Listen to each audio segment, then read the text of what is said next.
Hi friends, ఈరోజు నేను ఇదిగో పప్పు చిక్కుడుకాయ చేస్తున్నానండి. చికెన్ కాడికి పప్పు చిక్కుడుకాయ ఎంతో మనకి హెల్త్కి మంచిది, ప్రోటీన్ ఉంటుందండి, చాలా మంచిది హెల్త్కి. ఇది నేను ఈరోజు టమాటాతోటి ఎగురు కర్రీ చేస్తున్నాను. పోపు వేగిందండి, ఆనియన్స్ వేసుకుంటున్నాను, సాల్ట్ వేసుకున్నాను. తొందరగా ఆనియన్స్ తొందరగా మగ్గుద్దండి సాల్ట్ వేసుకుంటే. మనకి ఆనియన్స్ వేగినాయండి, ఎండుమిర్చి పచ్చిమిరపకాయలు వేస్తున్నాను, కరివేపాకు. మనకు అన్నీ వేగినాయండి, టమాటా ఆనియన్స్ అన్నీ వేగి టమాటా వేసేస్తున్నాను. అవి కూడా మగ్గనిద్దాము. మనకి టమాటా కూడా మగ్గిందండి. నేను కారం వేస్తున్నాను, రుచి సరిపడా కారం వేసుకుంటున్నాను.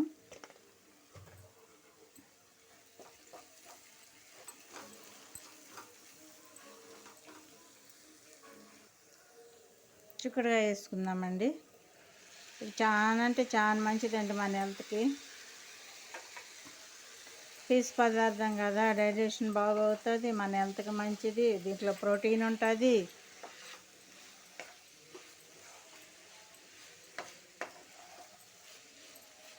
ఇది కూడా కొంచెం ఆయిల్లో మగ్గనిద్దాము. ఇప్పుడు మనం కొన్ని వాటర్ వేసుకుందాము.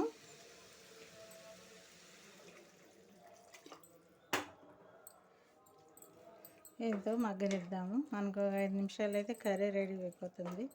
చాలా మంచిదండి మన హెల్త్కి, చాలా మంచిది. పప్పు చిక్కుడుకాయ అయినా, మామూలు గోరు చిక్కుడుకాయ అంటాం కదండి, అదైనా కూడా ఇదైనా చాలా మంచిది మన హెల్త్కి, పీచు పదార్థం కాబట్టి. అది 5 నిమిషాలు అయితే మగ్గనిద్దాం. ఇది మనకి కర్రీ రెడీ అయిందండి. ఎట్లాగుంటే సరిపోతుంది మనకి. ఇప్పుడు నేను దీంట్లో కొంచెము ఒక స్పూను ఎండు కొబ్బరి పొడి వేస్తున్నాను. మీ ఆప్షన్ అండి, ఎండు కొబ్బరి పొడి టేస్ట్ అంటే చాలా బాగుంటుందండి ఇది వేసుకుంటే. మన ఫేవరెట్ ఉంది కదా, కొత్తిమీర వేసేస్తున్నాను.